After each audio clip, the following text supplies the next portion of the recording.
Il s'agit de la question, et Heidegger, quand il fait la revue des chemins divers pour accéder à l'érasmisme, dit que c'est le chemin du principe d'identité qui est le plus explicite sur la question. On a effectivement un morceau qu'il faut vraiment lire. Je le lis, c'est page 24-25 dans Identité sur une différence chez Esker. Le mot érasmisme, précise Heidegger, est emprunté à la langue telle qu'elle s'est aujourd'hui déployée. Eragnen se dit à l'origine ereugen, c'est-à-dire saisir du regard, appeler du regard à soi. Aneignen, rendre propre. Ça c'est difficile. Très très vite. Donc je commande tout de suite pour qu'on s'égare peut-être moins,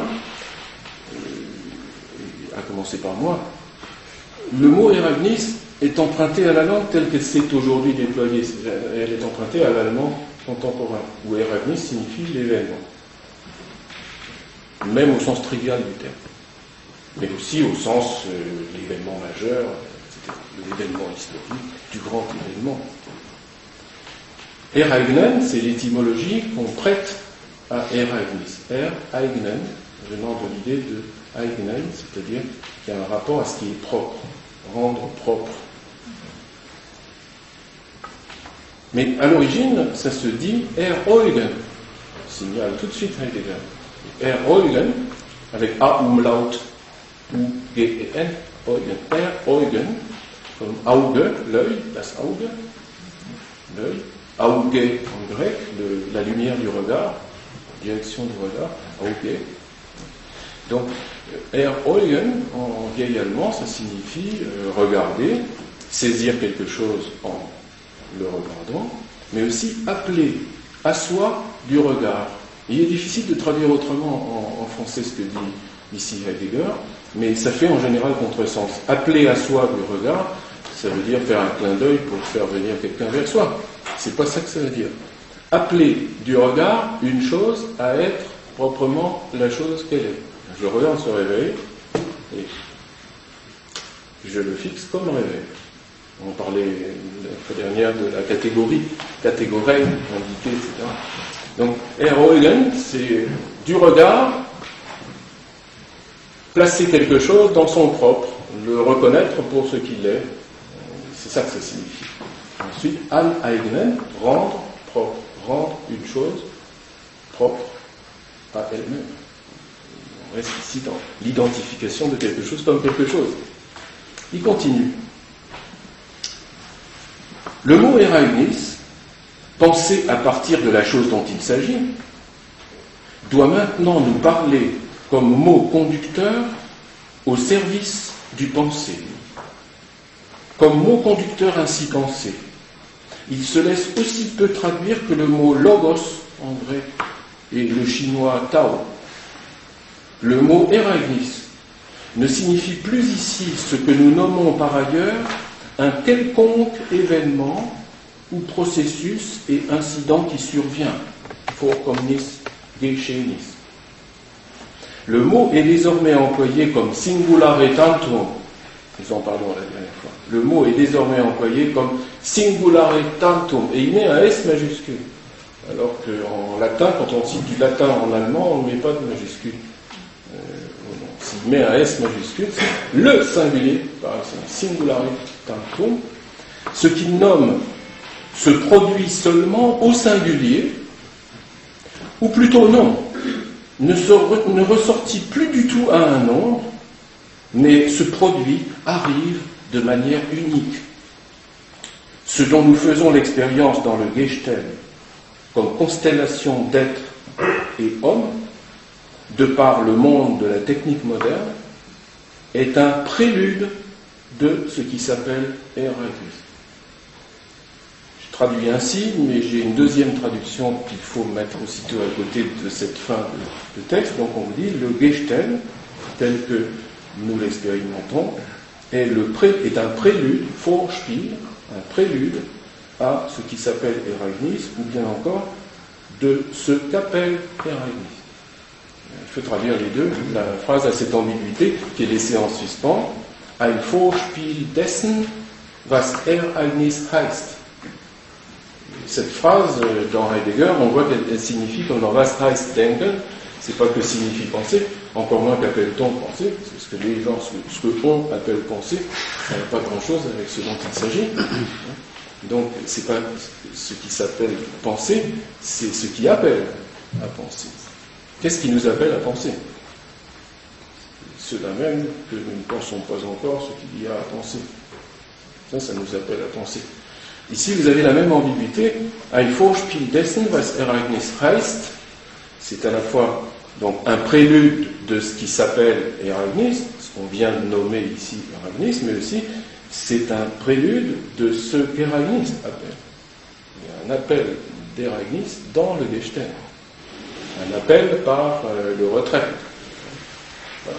Donc, toutes ces choses-là, évidemment, en 1957, il est encore assez difficile de comprendre quand on n'a pas lu les Beiträge zur Philosophie.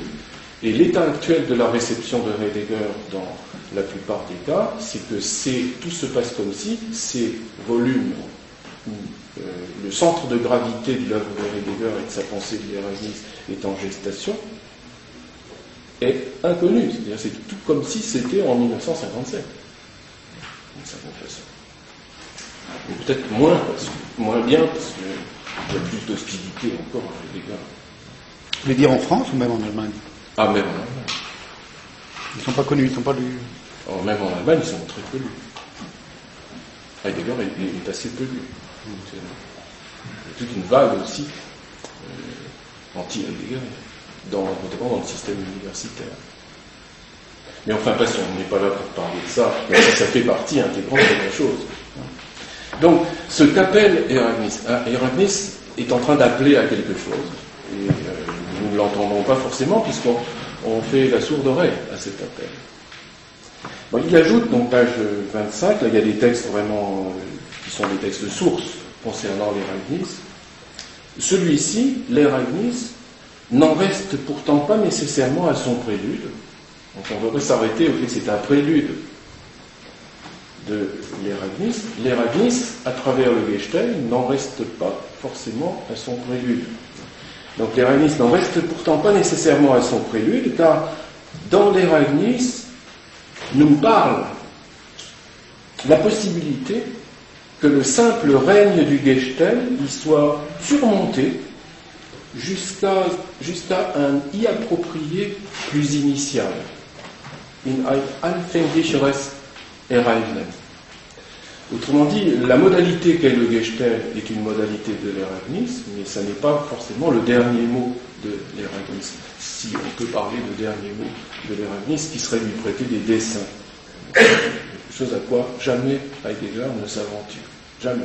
Dans aucun texte connu jusqu'à présent, en tout cas. Donc, oui, le Gestell est peut-être appelé à être surmonté, verwindend, c'est le mot même qu'il y a dans surmontement de la métaphysique, Verwindung der Métaphysique, non seulement Überwindung, dépassement, mais surmontement, comme on surmonte une douleur, comme on surmonte une maladie, comme on fait son deuil d'une expérience fâcheuse. On pourrait peut-être verwinden à l'égard du Gestell. Le Gestell réserve peut-être en lui la possibilité d'une Verwindung. Alors, il y a toute une page là-dessus. Dans sa conférence, c'est bizarre d'ailleurs, dans sa conférence, Heidegger ne dit pas exactement ça. Il a une phrase très embarrassée à ce moment-là. Peut-être qu'il a mal lu son papier. Dans la conférence, il a peut-être eu un moment de distraction. Il fait une phrase très compliquée que je ne me hasarde pas à interpréter ici, parce qu'elle me paraît énigmatique. Mais il a dérogé au texte écrit. Le texte écrit est un texte corrigé. Le sens reste à peu près le même, mais il insiste plus dans sa conférence sur le fait que cette Verwindung, si elle advient à partir d'une modalité de l'Ereignis, qui est déterminée par l'Ereignis. Alors peut-être qu'il a voulu ensuite ne pas donner toute la part à l'Ereignis et réserver la part de la responsabilité humaine. On sent une hésitation qui est assez intéressante, quelquefois la conférence orale telle qu'elle a été historiquement prononcée des petites altérations. Bon, alors qu'est-ce que serait ce surmontement du Gestell? Il le dit quand même les points sur les i, un pareil surmontement du Gestell en provenance de l'Eragnis pour y reconduire.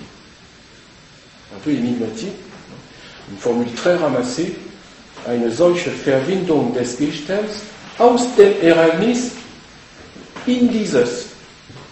C'est presque pas articulé. Donc une manière de se remettre du Gestell qui proviendrait de l'Eragnis in dieses pour y retourner dans l'Eragnis, c'est-à-dire pour faire retour à l'Eragnis. C'est une des modalités salutaires, une kehre salutaire dans les tournures intrinsèques et implicites de l'Eragnis qu'évoque Heidegger dans la conférence Le Tournant. Bon, j'y reviendrai dans la suite. Il y a cette idée des différents cycles de l'être qui se fuit lui-même, puis se rejoint lui-même. Donc il y a toute une spéculation sur les cycles de l'Eragnis qui est ici allusivement évoqué, et c'est tout. Et il ajoute donc, bon, pareil surmontement du Gestell en provenance de l'Eragnis pour y reconduire, cela apporterait la reprise capable de reconduire le monde de la technique, de la domination qui est la sienne, à la serviabilité à l'intérieur du domaine par lequel l'homme, plus proprement, tente à toucher à l'Eragnis. Une phrase très subtile, qui n'est pas bien traduite dans la traduction française, elle est inaccessible dans la traduction française. Donc je m'y attarde un tout petit peu. N'allons pas trop vite, c'est pas la peine de courir à la poste. Si nous n'allons pas assez vite, c'est ma faute. Il n'y a pas de programme, nous avons tout le temps. Donc, par le surmontement du Gestell, on voit qu'il viendrait de l'Eragnis et reconduirait à l'Eragnis. Ça, admettons que ça soit clair. Maintenant, toutes les modalités sont à explorer et à inventer. S'il se produisait, on est dans le conditionnel, s'il se produisait, cela apporterait la reprise, zurücknahme, une manière de reprendre les choses, comme si quelque chose était mal engagé et comme si on pouvait le reprendre. Zurücknahme. Ça part mal, mais on peut peut-être reprendre ça. En tout cas, vous voyez, il ne s'agit pas d'intervenir sur un mode de la domination, sur un mode du contrôle ou de la domination, qui serait encore un mode de la technique, mais on peut peut-être trouver quelque chose qui permettrait de reprendre ce qui est très mal parti. De reprendre, avec l'idée de reconduire, capable de reconduire le monde de la technique, de la domination qui est la sienne, Herrschaft, la domination. Le monde de la technique, c'est un monde de la domination. Alors le reconduire de cette domination, qui est la sienne, à la serviabilité à l'intérieur du domaine par lequel l'homme, plus proprement, tente à toucher à l'Eragnis. Alors, une modalité extrêmement douce et subtile de la chose.